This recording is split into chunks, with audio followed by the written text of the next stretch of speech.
Sábado, 25 de julho de 2026, hora do Café com Cossenza, que entrega tênis fresquinho toda manhã, sempre com informação e opinião embasada e filtrada na temperatura certa.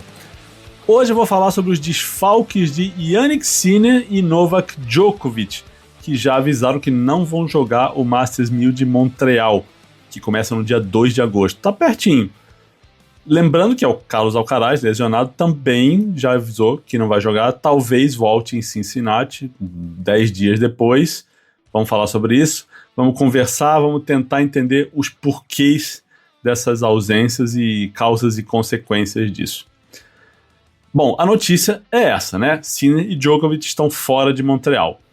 O número 1 do mundo, italiano, mandou um comunicado dizendo que, depois de considerar cuidadosamente todos os fatores com meu time, acreditamos que a decisão certa é priorizar a minha saúde. Então vamos começar por aqui.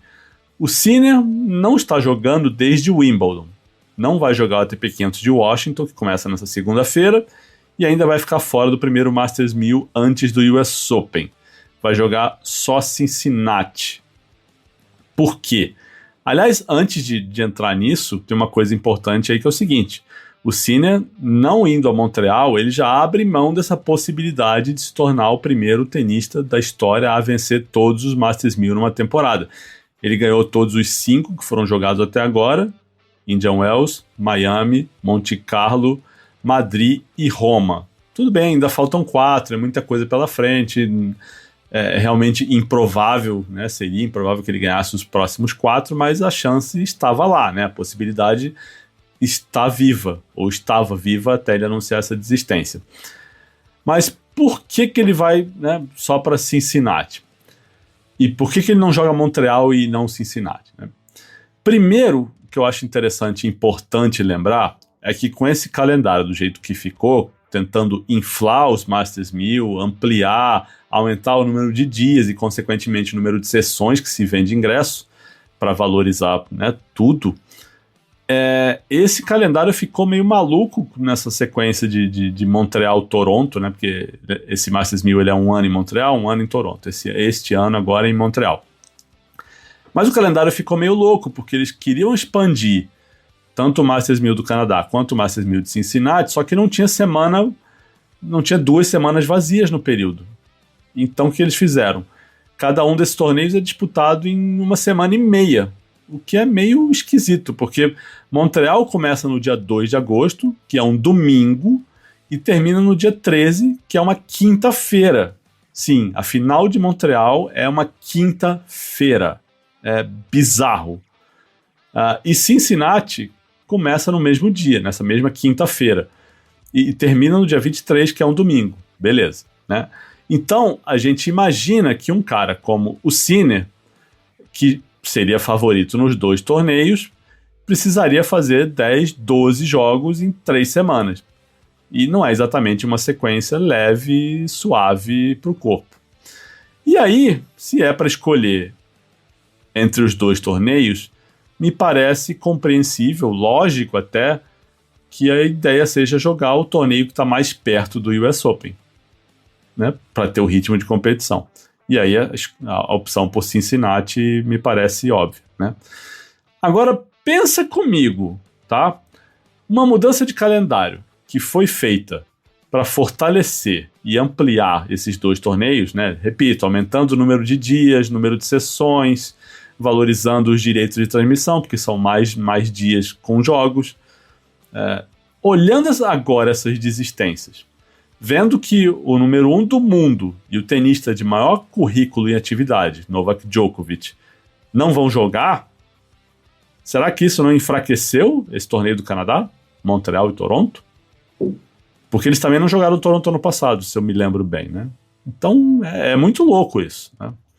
O CEO da Federação Canadense, foi até o Pedro Melo, o jornalista e apoiador do Saque Voleio, que trouxe isso no nosso grupo de apoiadores, mas esse executivo da Federação Canadense falou que abriu o diálogo com a ATP para tentar encontrar soluções e maximizar a participação dos melhores tenistas do mundo, né, nos eventos obrigatórios. E os Masters 1000 são obrigatórios tirando Monte Carlo. Mas aí acho que essa é outra discussão, né? Nenhum torneio é realmente obrigatório. existe uma punição em termos de ranking, porque se você não joga um dos Masters 1000, você leva esse 0 na sua contagem, né, no ranking até o ano seguinte. Mas, cara, isso para um Sinner, para um Alcaraz, para um Zverev não significa nada, sabe? Você não vai substituir isso por 2.500. Os caras não vão jogar 2.500 só para substituir 1.000. Então, sabe, essa obrigatoriedade é muito no papel, muito entre aspas. Ela funciona na prática muito mais para o tenista que está lá a 20 e tantos do ranking do que para o cara que é top 10. Então, e outra, né? Ninguém pode ser obrigado a jogar nada. A ATP não vai chegar, vai arrastar o cara com uma corrente e falar, não, você vai jogar. Não existe torneio obrigatório. Né? Então, essa é uma coisa que tem que ficar claro, porque às vezes as pessoas falam, mas esse torneio é obrigatório. Não é. Né? Nada na prática é obrigatório. O cara vai perder ponto, vai deixar de ganhar ali um bônus de dinheiro no fim do ano, que é um bônus que a ATP distribui para os melhores do mundo. Mas, cara, os caras estão ganhando 3, 4 milhões num título de slam. O cara não está preocupado, né? Não vai morrer por causa desse bônus de fim de ano da ATP. O Djokovic não deu um motivo oficial para desistência, né? Ou se deu, a ATP não divulgou, mas é evidente que para ele, com 39 anos, essa sequência seria pesada. A gente está vendo que o Djokovic está jogando pouquíssimo. Eu até brinquei outro dia aqui que o Roddick fala no podcast dele que a Andy Roddick, né? Diz que o Djokovic não é mais um tenista em tempo integral, que ele joga pouquíssimos torneios durante o calendário e ainda assim consegue jogar no nível que ele consegue. Mas acho que o raciocínio dele vai nessa mesma linha de, olha só, se é para eu jogar um torneio só, vou jogar o que está mais perto do US Open e vai ser Cincinnati, pronto. Né? Então, faltando uma semana, né, um pouquinho mais de uma semana para começar Montreal, a gente já sabe que não vai ter Carlos Alcaraz, Jannik Sinner e Novak Djokovic. Um baque gigante para um torneio que investe pesado, tem um prize money considerável, dá suas garantias, investe em estrutura e tal, e não ter os 3 caras mais importantes da chave. Né? Lembrando que Montreal é só ATP, né? Esses torneios 1000 canadenses, eles se revezam. Então, quando tem Montreal na ATP, você tem Toronto na WTA. No ano seguinte eles invertem. E o que acontece nesse caso específico é que, se acontecesse isso em Madrid, que é um torneio combinado, a chave masculina ficou mais fraca, mas tem a feminina, todos os nomes estão aqui. Montreal não tem os nomes do feminino para ajudarem a equilibrar a coisa ali. Se faltam os homens e acabou. Então é um baque para um torneio. E é isso, vamos para perguntas dos apoiadores, porque tem perguntas sobre esse tema também, tem outras coisas, mas a gente vai voltar a essa questão de Masters 1000, da elite masculina e tal. E vamos começar justamente por isso, que é uma pergunta que o Lucas Parra mandou aqui, e ele escreve o seguinte: no auge dos seus 24, 25 anos, não me lembro do Big Three desistindo de Masters 1000 para poupar o físico. E isso já aconteceu com certa frequência com Sinner e Alcaraz. Levando em conta que o Sinner caiu cedo em Roland Garros, não parece exagero não jogar Canadá?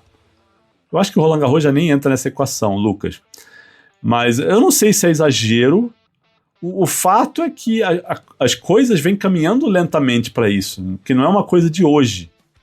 Né? E você deve lembrar que eu já falei em podcasts anteriores, né, antes de virar Café com Cosenza, mas já falei em comentários, em análises flash e tal, e textos para apoiadores, que a geração de hoje está tão mais focada, ou está tão focada em conquistar títulos de slam, que é uma geração que está se poupando de Masters 1000, o que era difícil de imaginar 20 anos atrás no auge de Federer e Nadal, né, ou 15 anos atrás que seja. Não acontecia isso, né? Então hoje não é eu tô lesionado, não posso jogar. Hoje não quero jogar porque posso me lesionar. Então hoje a coisa é preventiva. Antes não, antes todo mundo ia, jogava e tal, e não era nem questão de brigar por ponto aqui, ponto ali, liderança do ranking, era uma questão de jogar mesmo, de ver a importância desses torneios. Eu acho que hoje, eu não sei se é uma coisa, né, geracional, ou o mercado, ou a comunidade do tênis está enxergando tanto valor nos slams que desvalorizou um pouquinho, pelo menos na cabeça dos tenistas, os Masters 1000, né? Então, se existe algum risco de lesionar ou de chegar cansado num slam, eles estão se poupando mesmo. A outra pergunta que o Lucas mandou foi o seguinte: você acha que realmente o tênis está muito mais físico do que 10 anos atrás? Sinner e Alcaraz não tem aquele ultra mega físico do Big Three no auge? Ou estão dando uma importância menor para o Masters 1000? Eu não sei o quanto mais físico o tênis está. Está mais físico, claro, né? Está mais rápido, está mais forte. E também não sei se justifica isso tudo. Mas é o que vem acontecendo, né? Estão dando menos importância para os Masters 1000, de modo geral. E aí você junta com essa coisa de Masters 1000 em 13 dias, ou 2 Masters em 13 dias, perdão, e isso é visto como algo muito puxado, muito exigente, né? Quando antes a gente tinha Madrid e Roma, ou Roma e Hamburgo antes também, em semanas consecutivas, ou seja, 2 Masters em 14 dias, e a galera aparecia para jogar, né? Aliás, hoje eu falei 2 Masters em 13 dias, na verdade são 2 Masters em 2 semanas, né? São 21 dias ou 22 dias, porque começa num domingo e termina no outro. Então, eu errei a conta aqui. Mas quando a gente tinha 2 Masters em 14 dias, as pessoas apareciam para jogar. E hoje a gente tem 2 em 21 e os tenistas veem como não, isso é exigente demais, né? Desgastante. Então, sabe, é mais tempo de esforço, mais tempo de exigência mental, é assim que estão olhando, sabe? Se a gente bota esse calendário de agora com 15 anos atrás, os tenistas talvez olhassem com, opa, agora são 3 semanas em vez de 2, eu canso menos, né? Tem um tempo para respirar.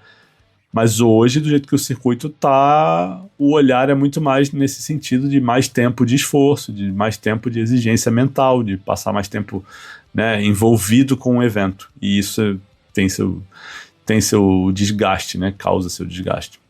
Então o circuito mudou, o tênis mudou e mudou como os atletas estão olhando para isso. Se é certo ou se é errado, se é exagerado ou não, cara, não sei.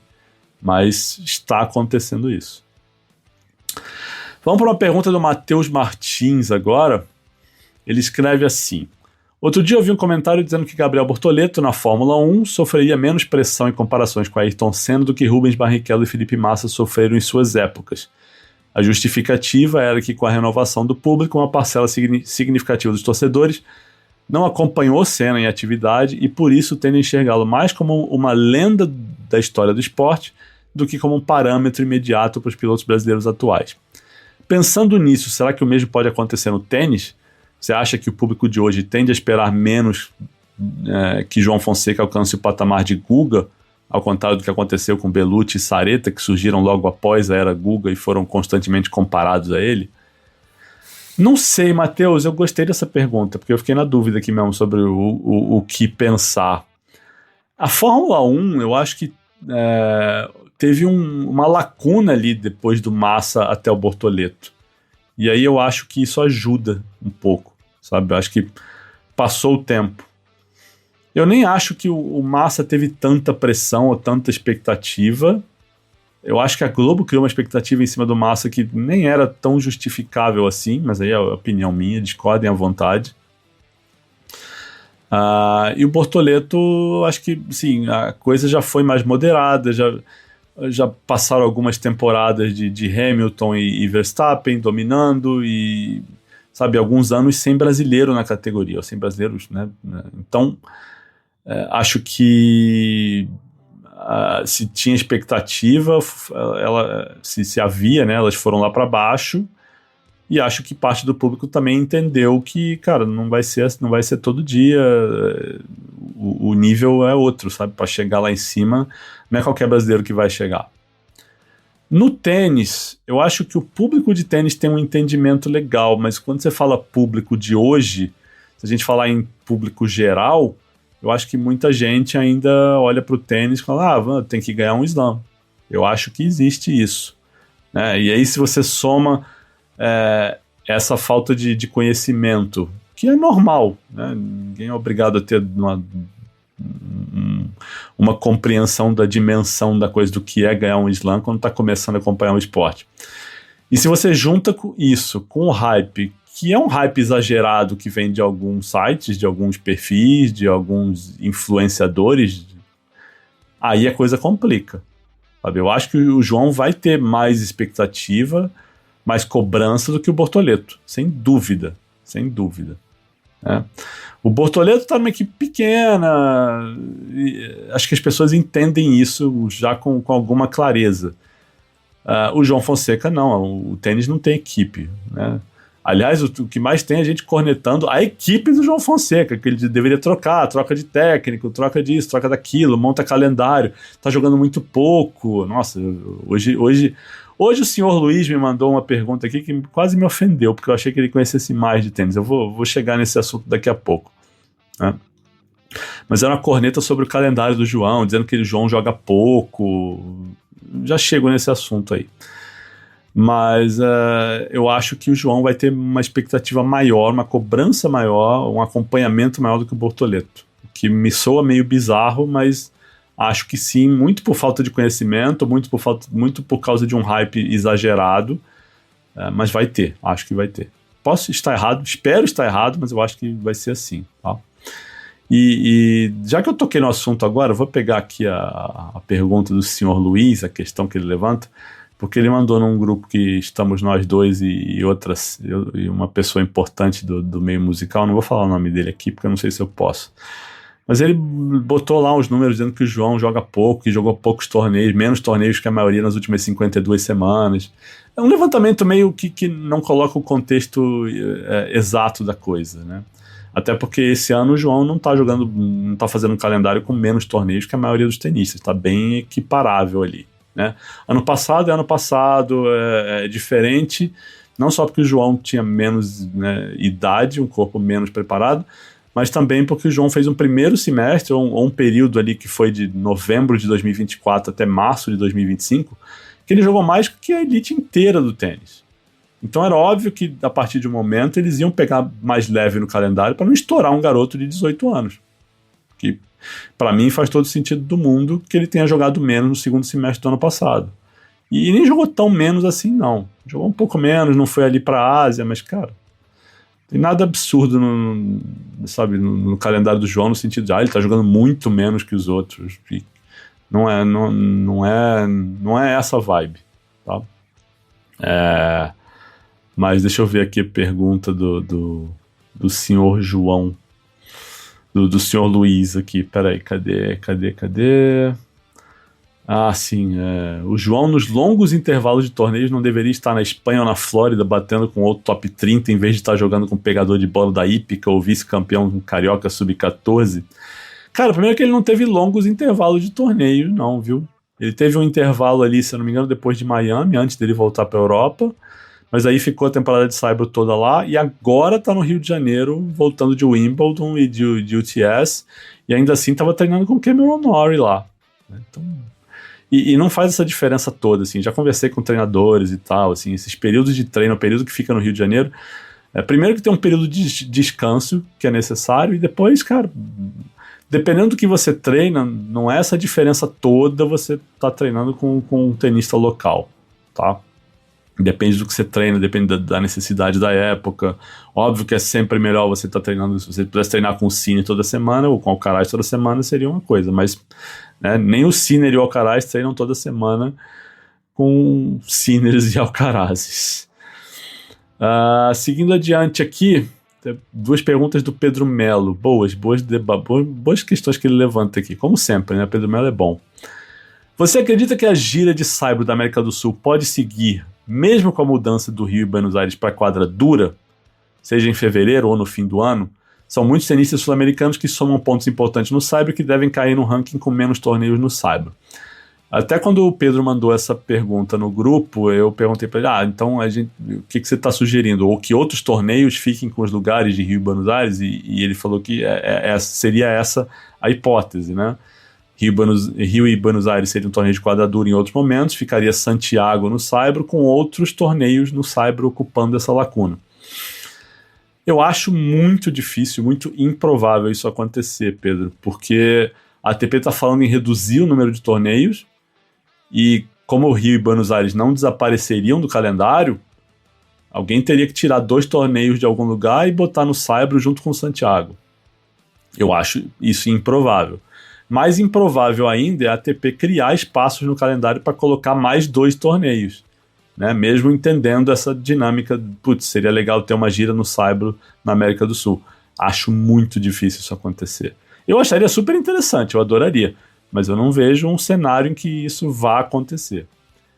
E a outra pergunta do Pedro Melo é a seguinte: você acredita que tem chance de rever os Masters de 2 semanas? O torneio do Canadá já sofre a cada 4 anos com a Olimpíada e agora perdeu mais uma vez Sinner e Djokovic pelo calendário cada vez mais exigente. Eu acho que existe essa chance, sim. Eu acho que as conversas estão caminhando para essa direção. O problema é que a ATP, quando autorizou, né, quando fez essa mudança para os Masters aumentarem de tamanho, com o número de dias, com mais sessões para vender ingresso, com tudo isso, é óbvio que pagando um prize money maior, tem um compromisso que você não pode cancelar de um dia para o outro. Eu não sei os contratos, quanto tempo eles têm, mas não é simples assim. Eu acho que não é uma coisa para a gente falar para 2, 3 anos, seria uma coisa para mais de 5. É minha opinião. Posso estar errado, aliás, espero estar errado, porque eu odeio esses. Eu já peguei uma implicância com esses Masters de 2 semanas. Tem uns dias que não acontece nada, é chato demais, a coisa se arrasta. E quem perde no meio da semana fica uma semana sem jogar. Putz. Aí uns tem que jogar aqueles Challenger 125, 150, 175 que encaixam ali no meio. E aí não é a mesma coisa. Eu já não gosto. E a mesma coisa na WTA, tá? Mesma coisa. Então eu gostaria que sim, mas não, eu acho que talvez isso seja revisto daqui a uns 5 anos, tá? A minha opinião de conversar, falar com pessoas e tal, eu acho que, né, pelas entrevistas que o Gaudenzi, o presidente da ATP, deu recentemente falando sobre isso, que é preciso dar tempo para entender isso. Então acho que esse tempo não vai ser curto. E a última pergunta quem manda aqui é o Rui Mendes. E essa é engraçada. Pode-se dizer que esses fatos constituem verdadeiros crimes cometidos contra o esporte tênis? E os fatos são os seguintes: a saída do Miami Open de Key Biscayne, a introdução dos Masters 1000 de 2 semanas, erros médicos cometidos nos casos de Guga e Del Potro, criação do Masters 1000 na Arábia Saudita, levando à extinção da gira de saibro na América Latina. Vamos lá, saída do Miami Open de Key Biscayne. Para mim não mudou nada, honestamente. Eu gosto do lado do hard rock. Eu sei que os turistas brasileiros adoravam, eram apaixonados pelo torneio em Key Biscayne. Os tenistas e o pessoal que trabalhava sabe que a estrutura de Miami era bem precária comparada com a do Hard Rock Café, então não acho que foi um crime aí não. Acho que em termos de estrutura melhorou bastante. Óbvio que é mais chato de chegar, mas enfim, tá? Eu acho que em termos de estrutura lá melhorou. Não gosto do estádio, aliás, para ver tênis, sabe? Acho que o som vaza muito, não cria um ambiente de arena, a torcida quando comemora, né, não fica ali o barulhão, mas em termos de estrutura o lugar é muito bom. Introdução dos Masters 1000 de 2 semanas, aí depende, porque assim, Indian Wells e Miami vem sendo de 2 semanas há algum tempo, e não tinha problema nenhum nisso. O problema é você pegar o resto do calendário e fazer isso toda semana, aí fica realmente chato. E aí eu acho que foi um crime pegar o resto do calendário, sabe, botar Madrid, Roma e principalmente agora o que aconteceu no Canadá e Cincinnati, essa coisa de 2 torneios em 3 semanas com uma final numa quinta-feira, pelo amor de Deus, né, uma final numa quinta-feira, isso eu não me conformo. Então aqui eu vou nessa do crime, Rui, aqui eu condenado, culpado. Erros médicos cometidos no caso do Guga e Del Potro, eu sei alguma coisa sobre o caso do Guga que eu não posso falar. Do Del Potro eu sei menos. Não sei o quanto foi erro, o quanto... Não sei. Mas sim, tem coisa aí que foi grave. E a criação do Masters 1000 na Arábia Saudita, levando à extinção da gira de saibro na América Latina. Essa gira de saibro, ela vem sobrevivendo, né, aqui e ali, a duras penas, mesmo sem o Masters da Arábia Saudita. Então...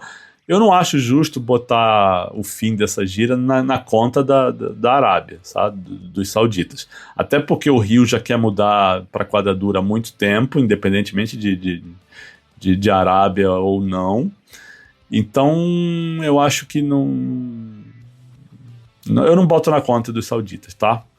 Eu não conecto uma coisa a outra, embora, óbvio que a entrada do Masters 1000 saudita vai causar uma mudança, né? Vai terminar de acelerar esse processo, que pode ser até bom para o Rio Open, né? Eu acho até que ninguém me falou nada oficialmente lá, mas acho que eles estão vendo com bons olhos essa oportunidade que está sendo criada para o Rio Open realmente conseguir aprovação na mudança de piso, justamente, né, usando esse argumento do Masters 1000 saudita.